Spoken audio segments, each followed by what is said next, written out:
Magandang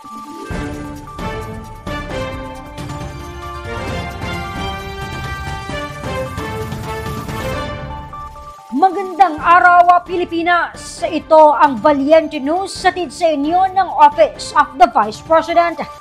Tuloy-tuloy ang pagtulong ng OVP sa mga Pilipinong nais maging produktibo at magkaroon ng sariling negosyo sa pamamagitan ng Magnegosyo Taday. Ang kabuuang bilang ng mga Pilipinong naalalayan ng programa, alamin natin sa ulat ni Maribeth Adlawan.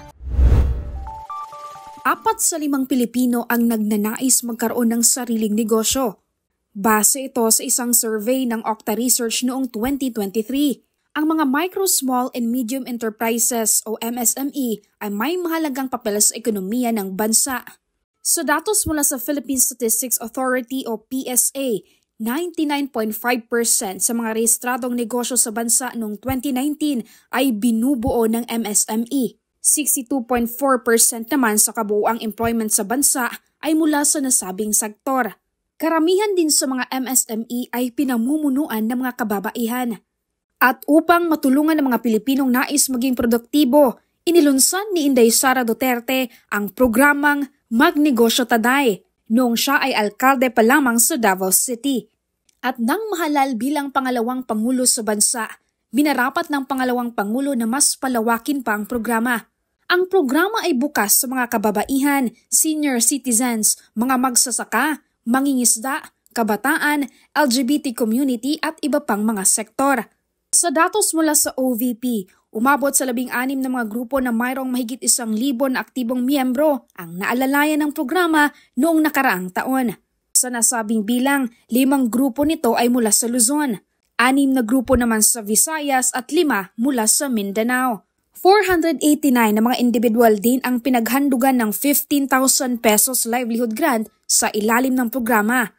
Mahalaga sa ekonomiya ang mga small and medium enterprises dahil ito yung mga negosyo na mga maliliit pero madami. So ibig sabihin pag sinama-sama mo sila, napakalaking tulong nun sa ekonomiya ng isang syudad o ng isang bansa. Office of the Vice President, meron tayong Magnegosyo Taday. Itong Magnegosyo Taday, nagbibigay tayo ng training sa ating mga women's sector and LGBT sector. Tuturuan natin sila kung paano magnegosyo at binibigyan natin sila ng seed money para masimulan yung kanilang negosyo. Dahil kung makita naman natin, kukunti lang kasi yung mga big businesses talaga. Ang nakakatulong sa isang lugar tulad ng Davao City ay yung mga small and medium enterprises. Ngayon tuloy-tuloy ang paglago ng mga negosyong sinimulan ng mga MTD beneficiaries. Ako, si Maribeth Adlawan, lahat para sa Diyos, bayan at pamilyang Pilipino. Valiente News. Dating construction worker, may sarili ng negosyo ngayon.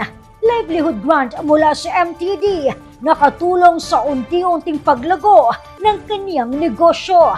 Ako si Claudette Loreto para sa makabuluhan, naninindigan at matapang na mga ulat at impormasyon. Maraming salamat.